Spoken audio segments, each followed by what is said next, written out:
y bienvenidos a una nueva exploración. Esta semana hablemos de feminismo, machismo, queering y de los aliados. Y antes que nada, quiero advertirles que dado lo extensivo de este conglomerado de temas, esta será una exploración estilo halcón, es decir, mirada panorámica, aguda y al grano. Y también que dado que cada uno de estos términos ofrece tanto terreno por cubrir, los estaremos revisitando más adelante. Siempre hay espacio para el diálogo. Entonces, arranquemos con la siguiente pregunta. ¿Qué es el feminismo? Quizás el mejor punto de partida sea decir lo que el feminismo no es. Eso es el feminismo bien entendido, al menos desde mi perspectiva. El feminismo no es el deseo de erradicar la presencia, ni la autonomía, ni la participación del hombre en el quehacer social. Aquí vale citar a quien muchos consideran como la primera feminista, la escritora y filósofa británica Mary Wollstonecraft, quien dijo: "No deseo que las mujeres tengan poder sobre el hombre, sino sobre sí mismas". Dicho de otra manera, el feminismo es el nombre que se le da a una postura social, llamémosle así, anclada en el deseo de asegurar una igualdad entre los géneros en todos los ámbitos. Y con este objetivo en mente, el feminismo se expresa de distintas maneras, desde el activismo hasta la investigación, enfocándose en las dinámicas entre los géneros y cómo éstas impactan todo el quehacer humano, desde la medicina y la ciencia hasta nuestra manera de enfocar el mundo y de enmarcarlo dentro de lo político, económico y social. Entonces, no hay una sola manera de ser feminista. Lo que sí, al corazón del feminismo hay un entendimiento, podríamos decir, compartido entre las distintas feministas y que erróneamente ha llevado a muchos a decir que el feminismo es una declaración de guerra al hombre. Pero ¿de qué se trata este entendimiento? Se centra en comprender que históricamente la mayoría de sociedades y culturas se han erigido, han tomado forma, se han sustentado, se han manifestado bajo una perspectiva masculina del mundo, donde el hombre es visto como el estandarte o la representación, la máxima representación de la humanidad entera, y es considerado algo así como el ápice de la evolución de las especies. Como ejemplo, ¿cuántas veces hemos leído, escuchado que se usa el sustantivo hombre como sinónimo de toda la especie humana, cuando en realidad el sexo masculino solo representa alrededor de un 50% de la humanidad? Eso es parte de lo que llamamos androcentrismo, es decir, la práctica consciente o inconsciente de situar al hombre como el centro de todas las cosas. Y que también lo vemos en la representación de la divinidad en distintas religiones y culturas. Ahí tenemos, por ejemplo, al líder de los dioses griegos, Zeus, y a su contraparte romana, Júpiter, a Itzamna y a Viracocha, coronando la jerarquía de los dioses mayas e incas, respectivamente. Y en las religiones judaico-cristianas tenemos a Jehová, quien creó al hombre a su imagen y semejanza, mientras que la mujer fue de alguna manera como una segunda intención, una segunda inspiración, que además ni siquiera fue creada a imagen y semejanza de Dios, sino que fue creada a partir del hombre, y valga decir, además no fue creada de un pedazo del corazón del hombre, mucho mejor, no fue creada ni siquiera de una neurona, eso hubiese sido mejor, no. La mujer fue creada, según las narrativas de las religiones judeo-cristianas, fue creada de una parte totalmente dispensable del cuerpo masculino, una costilla. Es más, su costilla con lo cual podríamos entrar a todo el tema de posesión. Pero bueno, más allá de esto, y más allá del origen indigno de la mujer, muchos de estos mitos, de estas historias, tienden a identificar a lo masculino como la fuerza creadora. Algo que es extremadamente interesante, dado que en nuestra experiencia de vida, en la naturaleza, en lo que vemos todos los días en nuestra experiencia cotidiana, el ser humano, todo ser humano, sale de la mujer, no del hombre. Y que la gran mayoría de especies es precisamente la hembra la que da la vida, la que da luz. Por eso, con justa razón, muchas mujeres se sienten desposeídas de algo que les corresponde cuando ven historias como los de Génesis, donde la mujer sale del hombre, porque no tiene un paralelo con la naturaleza. Y bueno, estas historias, estos mitos, como queramos verlo, estas narrativas sociales con las que explicamos los misterios de la vida y cómo surge la vida, no son fortuitos. Tienen una razón de ser. Como lo he dicho antes, como especie, nosotros experimentamos el mundo a través de nuestros sentidos, del gusto, del olfato, del oído, de la vista, pero le damos sentido, significado a esas experiencias sensoriales a través de nuestras narrativas sociales. Nuestra interpretación de la realidad, que finalmente para todo fin práctico es nuestra realidad, toma forma a través de estas narrativas sociales, aun cuando contradigan lo que nos están mostrando nuestros sentidos. Nuestras narrativas sociales no son necesariamente verdad, y mucho menos son la verdad. Cambian a través del tiempo, a través de culturas, a través de locaciones. Entonces son relativas. Si cambian dependiendo del punto en la historia en la que nos encontremos, o cambian de acuerdo a qué cultura estamos escuchando o estamos experimentando, o cambian de acuerdo a la locación geográfica donde nos encontremos. Entonces esas historias no son absolutas, son relativas. Por ejemplo, resulta que por más de que hoy en día la mayoría de nuestros mitos, historias giran alrededor de lo masculino no siempre fue la fuerza o considerada la fuerza creadora. Hay pruebas arqueológicas que demuestran que en la prehistoria, en nuestra prehistoria, durante lo que se llama la era paleolítica y neolítica, e incluso hasta lo que se conoce como la era de bronce, es decir, durante un periodo de la prehistoria que abarca más o menos desde 10.000 años antes de la era cristiana hasta los 1.500 años antes de la era cristiana, la representación de lo divino tenía forma de mujer. En otras palabras, Dios era mujer.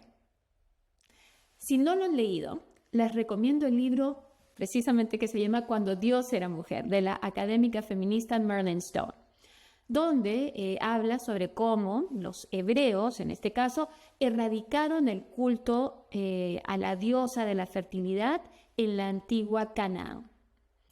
Y vale señalar que Stone no es la única que habla sobre una religión prehistórica centrada en lo femenino.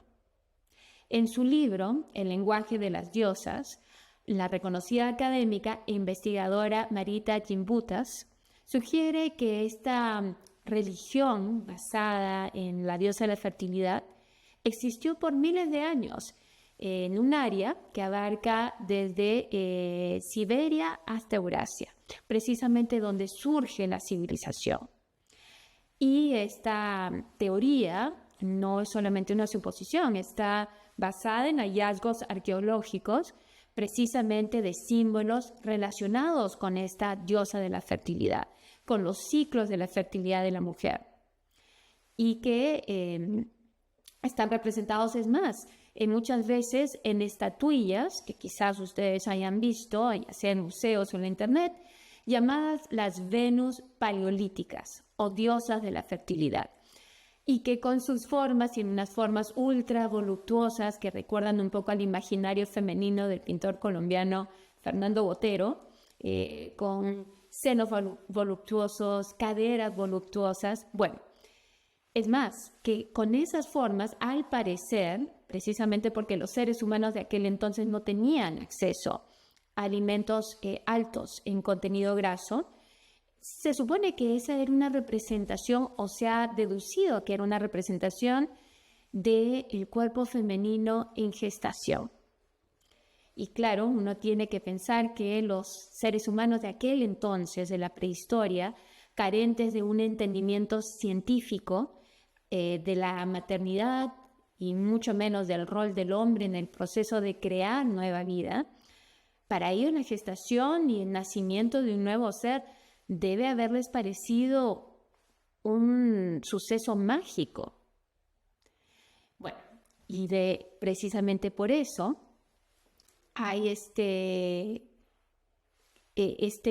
explicación de distintos teóricos, desde antropólogos hasta filósofos, que se fijan en qué sucedió, cómo es que pasamos de una mística, de un entendimiento de este poder creativo femenino o esta deidad femenina de la creación a narrativas sociales alrededor de un Dios creador masculino. Y la teoría es que conforme los seres humanos pasaron de ser cazadores-recolectores a convertirse o a formar sociedades agrícolas y sobre todo sociedades guerreras, donde el poder se ejerce a través de la dominación y la violencia, aquellos principios enraizados en una perspectiva femenina de creación en lugar de destrucción, de vida en lugar de muerte, pasaron a hacerse marginales, a ser marginados. Y uno podría argumentar que hay cierta lógica en eso, porque para sociedades guerreras, donde el hombre debe matar a otros hombres, a mujeres e incluso a niños, una cosmovisión centrada en la vida no solo es contraproducente, sino peligrosa para el poder político o sociopolítico de esa sociedad. Muchos hombres, si estuvieran dentro de una cultura que realza la vida y la creación, se resistirían a participar de la guerra, a matar a otros seres, mucho más seres humanos, dado precisamente los principios de empatía y de respeto a la vida que se realzaban dentro de estos principios femeninos. Entonces, de alguna manera, al convertirse estas sociedades en sociedades guerreras, surge la necesidad de desvirtuar lo femenino y lo que lo femenino representa. Es decir, empatizar, nutrir, cuidar. Y se da la destrucción de lo femenino, precisamente a través de los mitos de creación y las narrativas religiosas y culturales y sociales anclados en lo masculino y que hoy no son tan conocidos y además comunes. Basta ver el cine para ver que, por ejemplo, las mujeres empoderadas no refuerzan esos principios femeninos de la empatía, del cuidar, de la creación, de la vida, sino más bien las mujeres empoderadas lo que son mujeres guerreras, son incluso asesinas a sueldo, espías, se defienden a golpes, se abren camino a golpes, es decir, son mujeres empoderadas porque han adoptado y personifican principios tradicionalmente masculinos de dominio y poder. Entonces, la filósofa femenina, también femenina, si es que tomamos lo femenino como la creación, pero la filósofa feminista Mary Daly fue muy controvertida en su tiempo, dijo muchas cosas que digamos que le crearon muchas enemistades y que a no todo el mundo le caía muy bien lo que ella decía, y no entraremos a esa controversia hoy, pero también dijo cosas muy acertadas. Y dentro de las cosas que dijo, les comparto una en particular que me pareció bastante interesante. Ella decía que el cristianismo, y aquí hay que remarcar además que Daly no solamente era filósofa feminista, era también doctora en teología. Toda su formación fue dentro de la Iglesia Católica y precisamente era académica, era profesora de una iglesia católica en Boston. Entonces, bueno, ella decía que la religión cristiana venera la muerte, porque si no, ¿cómo se explicaba que la imagen central de la iglesia, más allá de Dios masculino, además, Jesús, no era representado por un Jesús vivo, un Jesús en su plenitud, sino más bien un Jesús Cristo, un Cristo muerto y crucificado. Y bueno, podemos estar de acuerdo o no con lo que dijo Daly, pero definitivamente nos da mucho que pensar. ¿Qué es lo que realza nuestras religiones? Y bueno, si pensamos en los temas de el dominio, el poder y la muerte justificada, o la muerte como camino hacia el heroísmo, claro, eso es lo que está en la base de lo que llamamos el patriarcado. Y para los que quisieran saber a qué me refiero con patriarcado, patriarcado es todo sistema social donde el hombre es la figura central y el resto, entendido como género e incluso como especie, está supeditado a la voluntad y al quehacer del hombre. Patriarcado, por ejemplo, es lo que explica por qué ha tomado casi 2500 años, si consideramos las primeras elecciones en la antigua Grecia, para que la mujer pudiera ejercer su derecho cívico al voto. Entonces, lo que busca el feminismo es terminar con el patriarcado, no con el hombre. Claro, aquí es donde algunas feministas usan el término o combinan el término patriarcado y opresión. Y personalmente no sé si la palabra opresión es la mejor opción como término general, aunque es innegable que hay casos puntuales de opresión de distintos tipos y especialmente de género. Pero creo que hasta la actualidad sí existe un dominio social de parte del hombre. Y esto es lo que me lleva al segundo término de nuestra exploración de hoy, el machismo. La feminista australiana Germaine Greer decía que la mayor tragedia del machismo es que el hombre nunca es suficientemente hombre. El hombre machista, es decir. Bueno, intenté encontrar el punto de partida de este concepto, el origen del término machismo, y encontré que los expertos no están del todo ciertos, no saben exactamente cuáles son sus raíces. Hay quienes dicen que sus raíces son europeas, otros dicen que sus raíces son americanas, del continente americano. Pero bueno, encontré que además de que no estaba claro cuál era su origen, también, igual casi de confusa, es la historia de lo que ha significado este término a lo largo del tiempo. Yo siempre lo entendí como un término que describía un enaltecimiento de una masculinidad entendida como agresiva y dominante. Pero encontré que para otros y en otros tiempos se asociaba el término machismo con el coraje, con la generosidad, el estoicismo. Por ejemplo, en su artículo Oratoria del macho guatemalteco, el autor Omar Castañeda dice que el machismo es complejo y multifacético y que en realidad estas interpretaciones del machismo como una bravuconería, como algo negativo y demás, es una interpretación angloamericana. y que en realidad que ese describir el machismo como algo que coquetea con el daño físico, con la violencia, con una especie de celo, o él le dice, ¿no? Celo por el derecho a transmitir genes. Es una visión angloamericana, dice él. En realidad quiere decir estadounidense, o yo lo diría estadounidense. Pero bueno, él argumenta que no, que para algunas comunidades latinas el machismo representa también características masculinas como la ecuanimidad, el estoicismo, que justamente lo dijimos, y la valentía. Pero claro, eso es desde el punto de vista de Castañeda.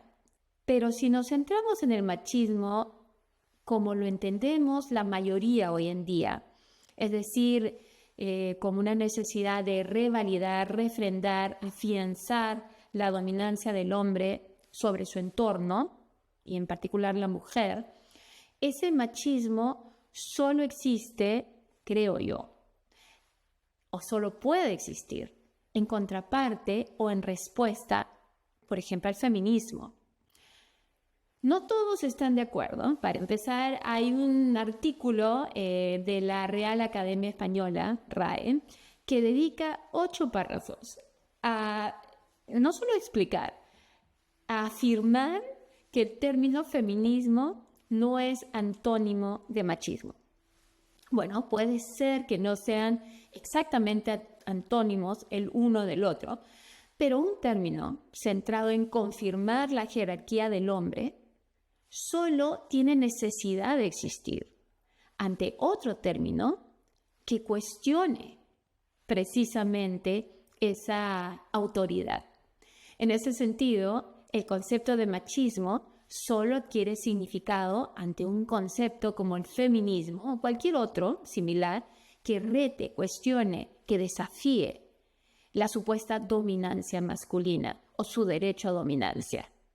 Y eso me lleva al término queering.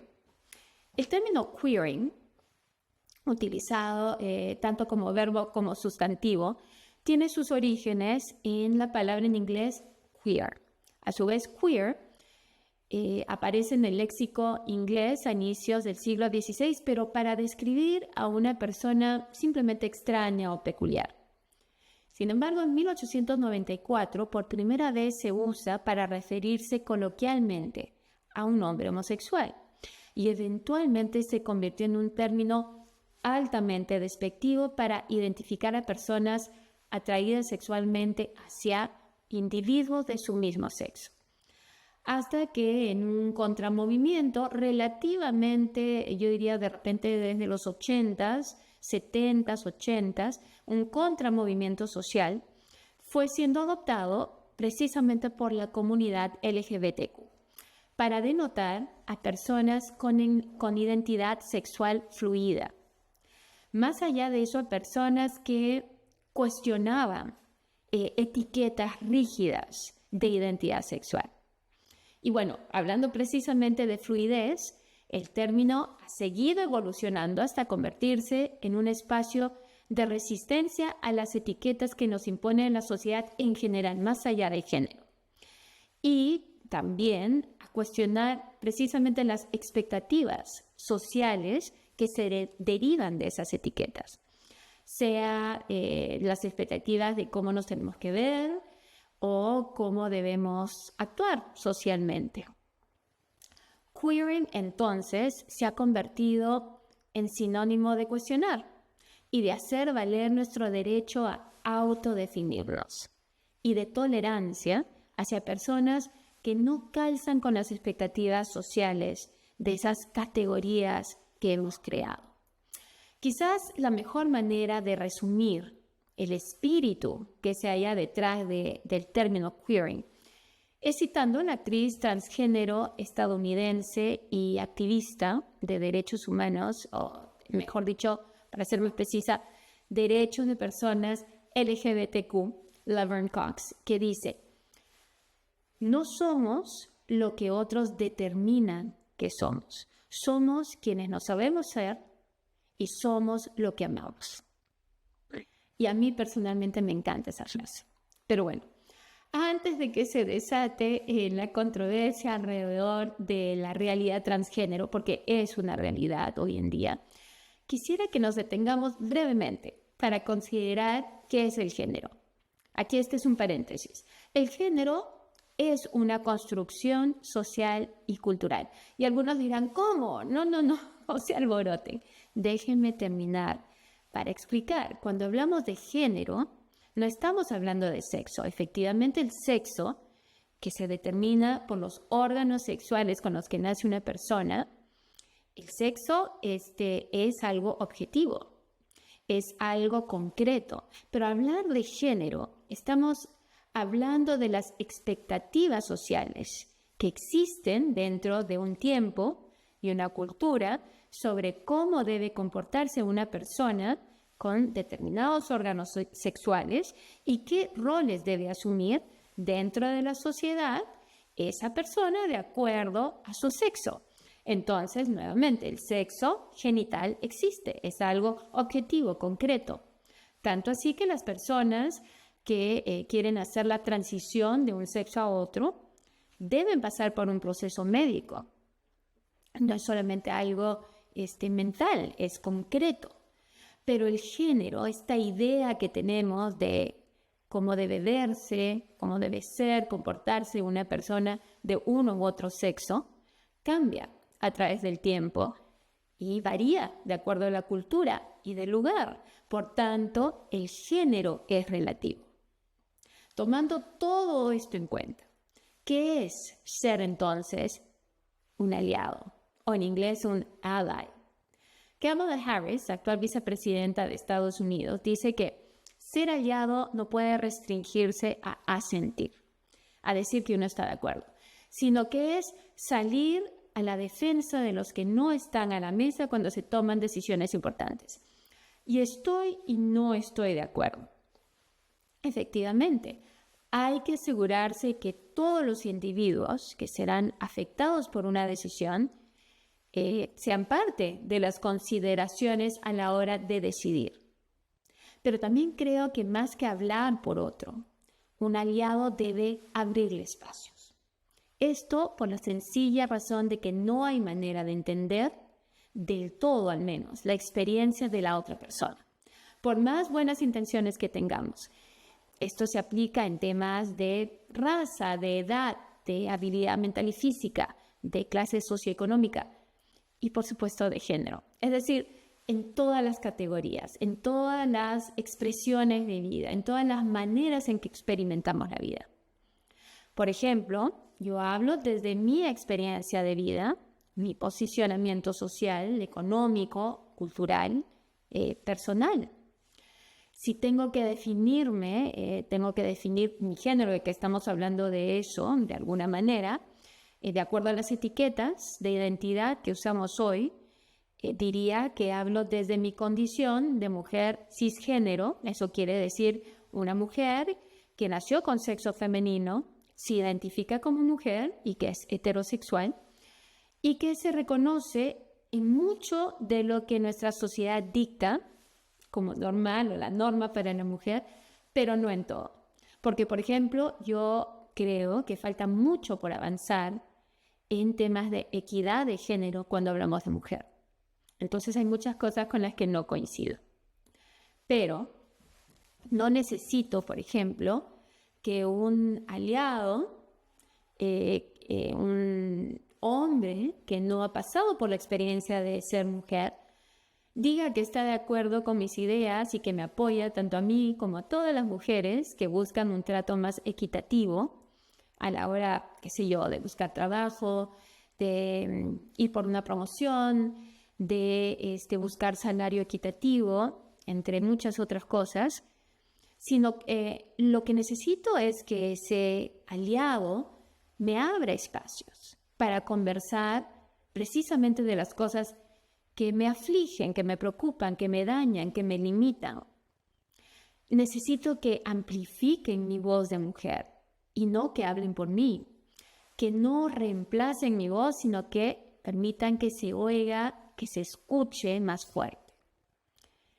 Pero dándole cierre a nuestra exploración de esta semana, debo confesar lo siguiente. Más que feminista, es más, me considero humanista. Y bueno, ahí muchas feministas van a decir, ¿cómo es posible? Eso es como decir dentro del movimiento de Black Lives Matter, es decir, las vidas de las personas de raza negra importan, que la vida de las personas blancas también importa. Y que bueno, lo que sucede es que ahí se quiere desmerecer el hecho de que hay una realidad donde efectivamente hay una agresión, sobre todo policial, pero también de la sociedad en cuanto a prejuicios, incluso violencia en contra de personas de raza negra. No estoy diciendo humanista o que soy humanista simplemente por decir, también quiero empoderar al hombre y todos somos iguales, porque no es verdad, no estamos en este momento equiparados, no existe una igualdad total de género. Pero digo que soy humanista porque espero, digamos que es una etiqueta que expresa más un sueño, que expresa un anhelo. Digo que soy humanista porque espero que eventualmente podamos mirar más allá del binomio hombre-mujer, porque confío en que vamos a entender que este no es nuestro planeta. Es un planeta que compartimos con otras especies. Soy humanista porque imagino una humanidad más compasiva, más empática, colaborativa. Precisamente, quizás una humanidad que realce nuevamente esos principios femeninos y que entienda que somos parte de un ecosistema rico y complejo. Y bueno, de todos los términos que hemos repasado hoy, también confieso que queering está entre mis favoritos. Después de todo, como ya saben, me gusta cuestionarlo todo y además, quizá lo más importante, no creo en las etiquetas. Pero bueno, eso ha sido nuestra exploración de hoy. Nos vemos la próxima semana.